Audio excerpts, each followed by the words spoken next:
आज हम बनाएंगे प्याज और टमाटर की मज़ेदार रेसिपी। टमाटर और प्याज तो वही हैं जो आप हमेशा इस्तेमाल करते हैं चटनी के लिए, लेकिन आज जो तरीका है वो अलग है और अलग तरीके से ये मज़ेदार और लजीज चटनी बनाएंगे। इसके आगे आपका मटन, चिकन, बीफ और दालें, सब्जियां सब फीके पड़ जाएंगे। आप ये एक दफ़ा चटनी बना लेंगे तो आप रोज़ बनाने पे मजबूर हो जाएंगे। आज की रेसिपी बहुत ही ख़ास और स्पेशल है। गर्मियों में आपको ये बहुत ही फ़ायदा देगी। तो हम शुरू करते हैं अल्लाह के पाक नाम से जो बड़ा मेहरबान और निहायत रहम करने वाला है। 2 से 3 टेबल स्पून लेंगे ऑयल। ऑयल जैसे गर्म होगा तो इसमें जाएगा 1 टीस्पून सफ़ेद ज़ीरा। आधे मिनट तक हमने इसको फ्राई करना है। जैसे प्यारी सी खुशबू हो जाएगी तो इसमें शामिल करेंगे एक मीडियम साइज़ का प्याज, बारीक चॉप किया हुआ। प्याज को हमने हल्का सा सॉफ्ट कर लेना है। प्याज के अंदर जो एक कच्ची सी स्मेल आती है, कच्ची सी जो इसका कच्चा सा फ्लेवर होता है, उसको हमने दूर करना है बस। तो हम इसे 2 से 3 मिनट के लिए फ्राई करेंगे। जैसे ये हल्का सा सॉफ्ट हो जाएगा तो इसमें शामिल करेंगे हम टमाटर।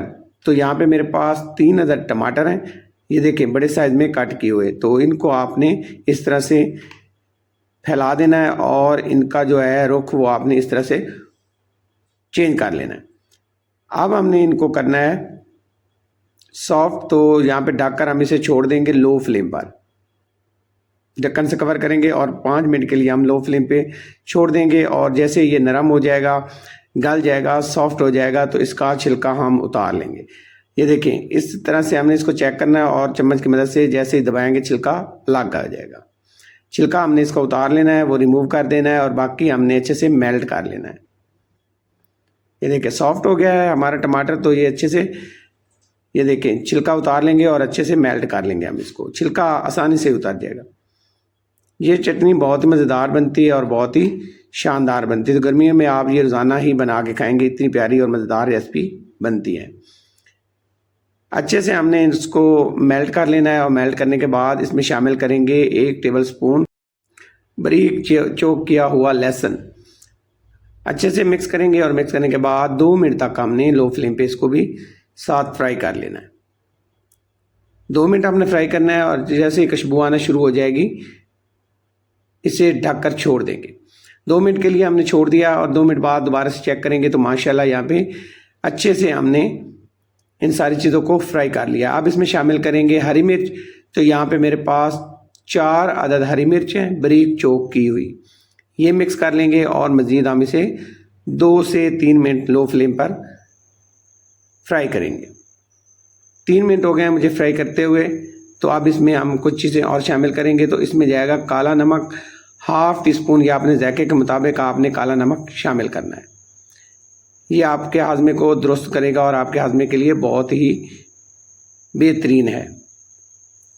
उसके बाद अब यहाँ पे शामिल करेंगे 1/2 टीस्पून काली मिर्च का पाउडर और इसको भी यहाँ पे मिक्स करेंगे और मज़ीद हमने 3 मिनट तक लो फ्लेम पे फ्राई करना है। 3 मिनट बाद इसमें शामिल करेंगे हरा धनिया। तो यहाँ पे मेरे पास आधी मुट्ठी हरा धनिया है, बारीक कट किया हुआ, चॉप किया हुआ। ये मिक्स कर लेंगे। फ्लेम को कर देंगे यहाँ पे बंद और इसको 2 मिनट के लिए ढककर छोड़ देंगे। फटाफट से बनने वाली ये चटनी है और बहुत ही कमाल की मज़ेदार बनती है। ढककर 2 मिनट के लिए छोड़ेंगे। 2 मिनट बाद कवर उतार के यहाँ पे चेक कर लेते हैं और माशाल्लाह खुशबूदार लजीज हमारी चटनी यहाँ पे है रेडी। तो अब यहाँ पे इसको करेंगे डिश आउट और इसमें एक ख़ास चीज़ शामिल करनी है। आप जब इसे उतार लेते हैं तो 2 मिनट से 4 मिनट के लिए रूम टेम्परेचर पे रखेंगे और उसके बाद इसमें आप पुदीना भी शामिल कर सकते हैं। तो अब यहाँ पे लेमन जाएगा, 1 लेमन का हमने रस निकाल लेना है। ये आपने लाजमी यहाँ पे शामिल करना है और इसको अच्छे से मिक्स कर लेंगे। आजकल जो गर्मियाँ जैसे मौसम चेंज हो रहा है तो कुछ भी खाने को दिल नहीं करता। अगर ये चटनी बना के खाएंगे तो आप का हाजमा दुरुस्त हो जाएगा और आप एक नहीं 2-2 रोटियां खाएंगे। तंदूर की रोटी के साथ बहुत ही ज़बरदस्त और बहुत ही लजीज ये चटनी आपको मज़ा देगी। अगर आज की रेसिपी आपको पसंद आई हो तो आपसे रिक्वेस्ट है मेरे चैनल को सब्सक्राइब करें, लाइक करें और शेयर करें। नई रेसिपी तक आपसे इजाज़त। जज़ाकल्लाह खैर। अल्लाह हाफिज़। अपनी दुआओं और मोहब्बतों में याद रखिएगा। आपके लिए कुछ नया लेके आता हूँ तो हमेशा मेरी हौसला अफजाई के लिए मेरे चैनल को सब्सक्राइब, लाइक और शेयर कर दीजिएगा। जज़ाकल्लाह खैर। अल्लाह हाफिज़।